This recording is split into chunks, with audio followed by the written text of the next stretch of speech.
بسم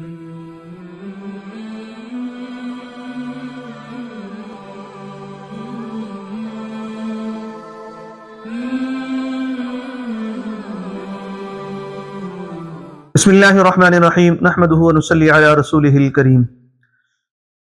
ہم آپ کو اپنی ایک اگلی ویڈیو میں خوش آمدید کہتے ہیں۔ اصل میں ہمارا مقصد یہ ہے کہ ہم آپ تک دین کی درست معلومات،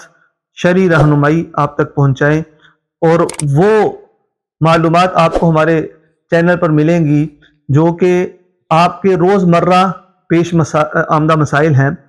ان کے ریلیٹڈ ہو۔ ٹھیک ہے، آپ کو کوئی بھی مسئلہ ہے، شرعی طور پر رہنمائی درکار ہے، آپ ہمارا چینل وزٹ کریں گے، اس میں آپ کے ریلیٹڈ، آپ کے مسئلے کے ریلیٹڈ ہر کوئی نہ کوئی ویڈیو موجود ہوگی۔ اور اسی طریقے سے اگر آپ نے کوئی خواب دیکھا ہے، آپ ہمارا چینل وزٹ کریں، اس کے اندر خوابوں کی تعبیر موجود ہے۔ اس طریقے سے اگر آپ نے کوئی بچوں کے نام رکھنے ہیں تو آپ ہمارا چینل وزٹ کریں، بہترین ناموں کے مطالب اور بہترین ایسے یونیک قسم کے ناموں جو ہے نا وہ ہمارے چینل پر موجود ہوتے ہیں۔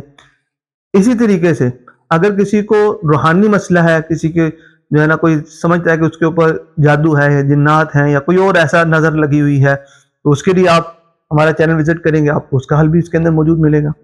بہرحال آج ایک سوال پوچھا گیا کہ ناپاک جوتوں کے اندر قرآن پاک کی تلاوت کرنا کیسا ہے۔ ناپاک جوتے ہوں تو اس میں تلاوت کریں، چونکہ پیش مسئلہ یہ آیا تھا کہ ایک ٹیچر ہیں، وہ گزر کے گئے گلی سے، تو گلی کے اندر جو ہے نا وہ سڑک پر تھوڑا سا پانی کسی گٹر کا باہر نکلا ہوا تھا، تو اب وہ گزر کے آگے چلے گئے، آگے اپنے اسکول پہنچے، اسکول پہنچ کے انہوں نے تھوڑا مجھے جو میسیج کیا کہ جی اس طرح مسئلہ یہ ہے کہ جی میں وہاں سے گزر کر آیا ہوں اور اب میں نے کچھ تلاوت کرنی ہے، کوئی سورت پڑھنی ہے، تو اب کیا کروں؟ کیا میں اس شوزوں کے اندر یا جوتوں کے اندر میں جو ہے نا وہ پہن کے تلاوت کرتا ہوں تو اس میں یہ ہے کہ جی پھر مجھے آسانی ہوگی، اگر میں جوتے اتار کر تلاوت کرتا ہوں تو اس میں میرے لیے پرابلم ہے، چونکہ آفس میں بیٹھا ہوں، جوتے اتار کر کیسے بیٹھوں گا سب کے سامنے؟ تو اس کے متعلق پھر آپ رہنمائی کریں۔ تو دیکھیں، جو جوتے ہوتے ہیں، جوتے یہ اکثر نیچے سے ناپاک ہوتے رہتے ہیں، لیکن بعض اوقات ایسا ہوتا ہے کہ ناپاکی ظاہراً بھی لگ جاتی ہے، تو یہ جوتے جب چلتے ہیں ایسے زمین کے اوپر تو اس زمین کی گھسٹ کے ساتھ جو ہے نا وہ پاک ہو جاتے ہیں، زمین کے گھسٹ کے ساتھ جو ہے نا وہ پاک ہوتے رہتے ہیں۔ اب بعض اوقات جیسے دیکھیں کہ یہ سر نے پوچھا کہ جی میں آ رہا تھا، گلی میں تھوڑا سا پانی نکلا ہوا تھا گٹر سے، تو میں اس میں پاؤں رکھ کے آگے گزر کر آیا ہوں، تو اب وہ گزر کے جب آئے ہیں تو آگے جو ہے نا وہ اس کے زمین کے رگڑ کے ساتھ اس ناپاکی کا اثر زائل ہو جاتا ہے، تو اس صورت کے اندر جو ہے نا اس میں اس کا اثر باقی نہیں رہتا۔ تو اب بند جوتوں کے اندر قرآن پاک پڑھنا کیسا ہے، اس کے اوپر میں ایک ویڈیو پہلے بنا چکا ہوں، آپ چینل کا وزٹ کریں، اس میں آپ کو موجود ملے گی۔ تو یہ صرف سوال یہ ہے کہ جی یہ ناپاک جوتے ہو گئے تھے، اس میں قرآن پاک پہن کے جو ہے نا وہ قرآن پاک کی تلاوت کرنا۔ اب دیکھیں، نماز پڑھتے وقت تو دل نہیں کرے گا، لیکن قرآن پاک پڑھتے وقت چونکہ اب سیٹ پر بیٹھے ہوتے ہیں، سفر میں ہوتے ہیں، پاؤں